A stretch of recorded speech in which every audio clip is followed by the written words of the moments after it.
Well, hello and welcome to this video. If you are new here, my name is Laura and I am a Kenyan now studying in the UK, and this is just a series to basically support, inform, where is my English? You are good.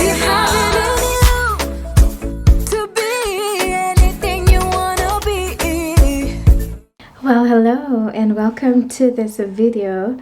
If you are new here, my name is Laura and I am a Kenyan now studying in the UK, and this is just a series to basically support, inform,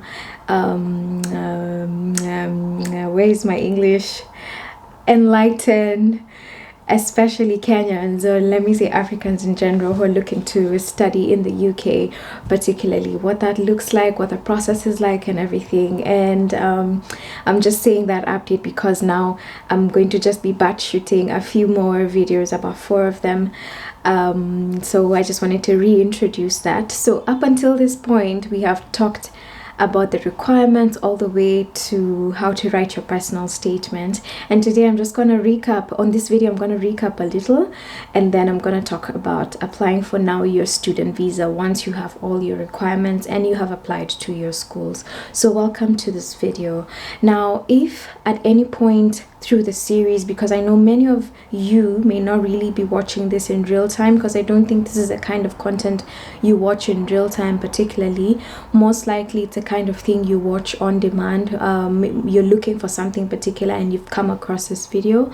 So if at any point you have a question, please feel free to write it in the comment and I will reply on the comment box. I think that would be ideal because someone else could have the same question and they'd be able to benefit.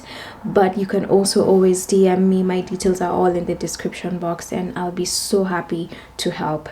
And so today, just recapping, we have talked about the requirements: TB certificate, English proficiency test, your personal statement, your academic transcripts, your documents and everything, your passport, all those things. You've put everything together, you've made your multiple applications, and this is all assuming that you're doing it all on your own, because you could be doing it through an agency. And so whether through the agency or whatever, you have made your applications, yeah. But as I'm doing these videos, I'm also just assuming you're doing the applications on your own, just so you can have an understanding of what it's like, even if you're doing it through someone else. That's all good. But just as a side note, I think it's very important to say this. How agencies work is that agencies like UNICEF and all those others, how they work is they have partnerships with the schools to bring in students, and so the schools pay them. They make a cut out of every student they bring into the school. So what this means is that please do not ever pay anybody to link you to a school abroad.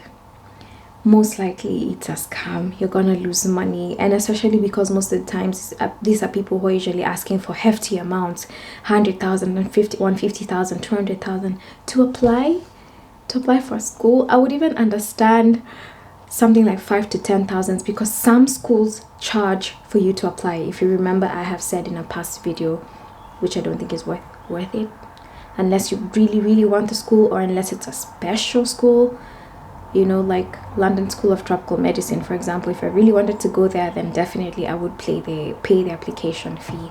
But please don't ever pay anybody to help you apply or anything like that, unless you're just giving them a small simple thank you that you can afford, that you can do. But it's not ideal. That's not how it should work. People are getting scammed, and I think that's just a very important note to say.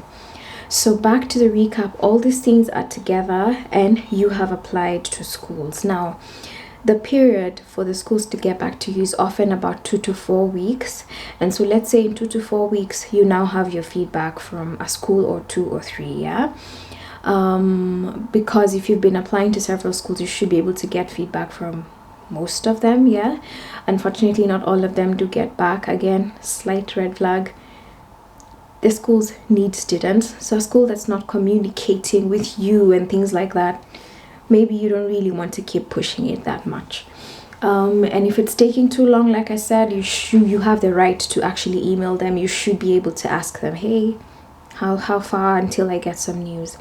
So often 2 to 4 weeks. I'd say a maximum would be like 6 weeks. If it takes far too long, then you might want to reach out to them or just sort of move on from that school. So you've gotten your feedback from the school. Now what next? You being told by the school that, hey, we have accepted you, is step one. But then after that, now you need to apply for the confirmation of acceptance for studies as a way for you to accept your acceptance. So you just being told by a school, we've accepted you to come and study in our school, doesn't mean, oh, now I'm in, now I can apply for a student visa. No. When you go to immigration, the key document is a confirmation of acceptance of studies, in short, CAS. And how you get the CAS is, once your school accepts you, they should be able to give you the next steps as to how to apply for the CAS. Yeah. Now, if a school has rejected you, unfortunately, that just means you have to move on. If you're really keen on that particular school, you have to try again in the next round of application. Most of the times, it could be because one of your documents is not okay, or one of your qualifications is not ideal to what they wanted. But sometimes it's simply because they have filled up that class and there's no space for you. And if you really are keen on that school, it's okay for you to reach out to them and maybe try and find out if there's something you can do better in your applications in the future. Why not? So how to apply for the confirmation of acceptance of studies is now a direction that your school should give you once they've accepted you. Yeah. They should be able to tell you this is what you do. Now I'm going to give you my example. Oxford Brookes University led me to a portal where I created an account with them and now fed that portal the documents they needed. Again, most of these documents, you will have scanned them and you'll use them a lot. You'll use them so many times here and there, and I was feeding them into the system everything that they were asking for. At some point, I actually think I had to input a good number of those documents all over again just for it to be in the system, and then through that, meeting all the qualifications and everything, then I was able to apply for the confirmation of acceptance of studies. How long did it take to get that? Oxford Brookes was quite fast, because I think it took a week. If it was longer than a week, it was 2 weeks. It shouldn't take too long. So you apply for your confirmation of acceptance of studies and you wait. So what exactly is a CAS? I don't know if different schools send the CAS to you in different ways. Maybe they send it to you as a PDF document or something, but I expected that, but how the CAS came to me from Oxford Brookes was, it was a simple email just saying, hi, this is your CAS. So what the CAS is there is a number, a CAS number. The number is what's important, yeah? At the end of the day, when you're applying for your visa, there's a CAS number. And there were details there, like my name, my date of birth, and now the school details and the course details. So I'm going to do a master's of public health, a 1-year course, all those details, full-time, etc. And sponsor details, sponsor address. Now, at this point of your application, your school is referred to as your sponsor from that point on. They are the ones sponsoring your visa. That's how immigration works. Basically, who is bringing you to this country? It's Oxford Brookes Uni bringing me to the UK. They are my visa sponsor, and so they have to input their address and everything. So when you get the CAS, just make sure that of course they don't get their own details wrong, like their address and everything, but they could get a few details of yours wrong, like the spelling of your name, your date of birth, everything. Please make sure it's correct, because if it isn't, you should be able to reach back to school and say, hey, a few mistakes here and there, could you correct this for me? Why? Everything needs to be okay before you go ahead to apply for your visa. If small things, even a simple letter missing from your name can cost you a visa. So you want to make sure every single thing is correct. So once you get the CAS details, a CAS number, and you confirm everything is okay, you're good to go. If something is not correct, your date of birth, your name, those are the essential ones. Yeah. And maybe the course you've chosen, you shouldn't get that wrong, but I don't know why I don't get that wrong. But if they got it wrong, things like that. Or maybe if they get wrong something, like you chose part-time and they said full-time, something like that. So all those things, you're good to go. Once you check and they're good, you're good to go. So once you have your CAS, you are ready to apply for your visa. And this is simply you going to www.gov.uk. That's it, yeah, www.gov.uk, straight to the student visa. I find it a fairly simple website. I like how organized it is, and you just go there and the guidance to the student visa and everything, and just follow the step by step. If there's anything you're not too sure about, oftentimes it's usually something that explains to you maybe something you're not getting quite right, and then now start the process of filling the form to apply for your visa. It's a long form. It's a long process. Try to get everything as correct as possible. Some of those details can be things that you don't really think about, they're not top of mind, but give the closest possible answer or something like that. Like for example, if I'm not wrong, they'll ask you something like where you're gonna live when you go to wherever you're going. At this point, you've not got into house hunting, surely. You don't have an address. Sorry if that sound is too loud from outside. You don't have an address. So you can't really just give a random address, yeah? So you'll just probably say the closest possible place. For example, my school is in Headington in Oxford. So I said Headington, something like that. Or you can give the school address you're going to live in the school or something, but just something as close as possible to the answer.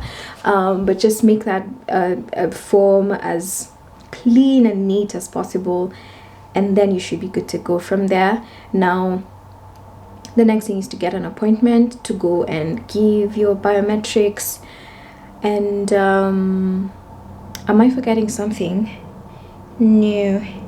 Oh, I was forgetting that if you want to go with your children and your partner, then you need to make the necessary applications for that.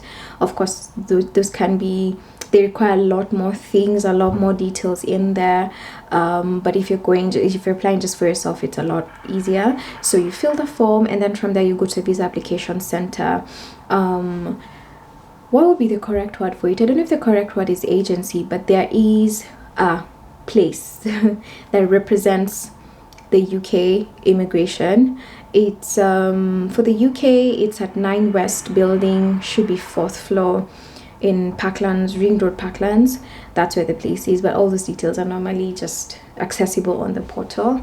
Then you can go there and get your biometrics. So once you fill the form and everything, you should get the closest possible date to go and give your biometrics. That should be your fingerprints, your passport photo, all those things. So I would say that when you want to go to this place, Morana South Jinayo place, but yeah, when you want to go to this place,